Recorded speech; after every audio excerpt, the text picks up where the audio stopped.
Okay, here we are today with a little experiment. I have my 1975 Beetle convertible, and the top has a couple of rips in it, the worst of which you can see right here.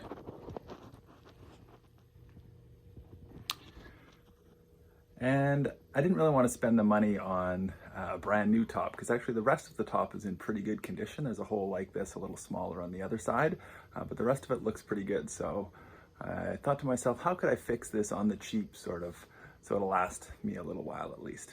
So let's take a look.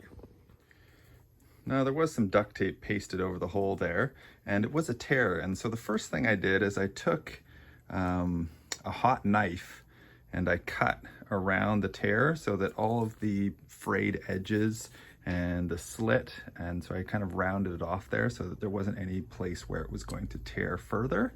And this hot knife worked great, it just sliced through it, but I'm sure you could do it with a pair of scissors as well. Next thing I did is I went down to the local fabric store and I picked up some marine grade vinyl, trying to match as closely to the top as I could. I couldn't get something that was exactly the same, but this was pretty close. It was pretty cheap. 20 bucks got me half a meter that way by 2 meters in that direction. My next decision was where I wanted the patch to go. I could just do a patch like that, but I think that would look bad and obvious. So what I'm going to do is I'm going to have the edge of the patch go all the way to this seam, and then I'm going to kind of come up to this corner here and then come across at an angle like that. And I think that will look the most natural. Next, I don't know if this is going to work, but I'm going to put a piece right in here and I'm going to trace this shape out. And then I'm going to put another piece on the inside. So there'll be a sandwich of a rectangular piece with this piece that matches the hole completely, and then that piece that goes over top. And I'm hoping that will make it so that there is less definition around this shape once I put the patch on the outside. We'll see what happens. Okay, so here's that inner piece that I cut, and then this is the patch that's going to go on the inside so that I sort of sandwich the 3 layers together. I'm hoping that will give it a little bit of extra durability. Okay, and we're just using some contact cement to join our 2 pieces here. So the next thing I did was I patched it from the inside with the patch facing this way, and then cut an inlay piece that fit in there so that it's more of a smooth surface when the top layer goes over top and there isn't an indentation. It's a bit of a guess, but we're going to see how it goes. So I lay the patch over where I wanted it, and then I could feel the seam through here. So I took a ballpoint pen and I just traced that seam down through all the way down there. And then I cut that piece.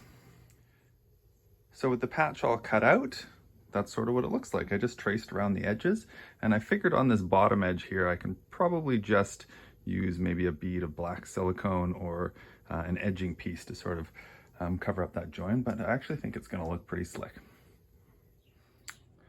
Then I took some fine sandpaper and I scuffed up this whole area with sandpaper so that the contact cement will stick a little better. Okay, so now I've coated the whole thing in contact cement, a couple of coats, and there's my patch down there with a couple of coats of contact cement on it as well. Just waiting for that stuff to dry up, and then I will try to adhere it. And overall, it looks pretty good at a first glance. I'm just gonna wait for that contact cement to dry, and then I'll do a little test or opening the roof. I think that'll be the real test to, if you open the roof, does the patch come off? And here's the other side. It had a smaller hole. I had a hole there, and there's a couple little rips here too, but I decided to make the patch the same so that it will match on both sides. And we're just waiting for the contact cement to dry up. And there we go. I feel like this second side turned out even better than the first side. It just almost looks like it's part of the old roof. Slightly different tone and color, but pretty happy for a $20 2-hour convertible top fix. And the patch seems to be folding up okay.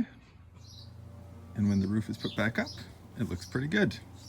Not perfect, couple little wrinkles, but for a $20 patch, I'm pretty happy.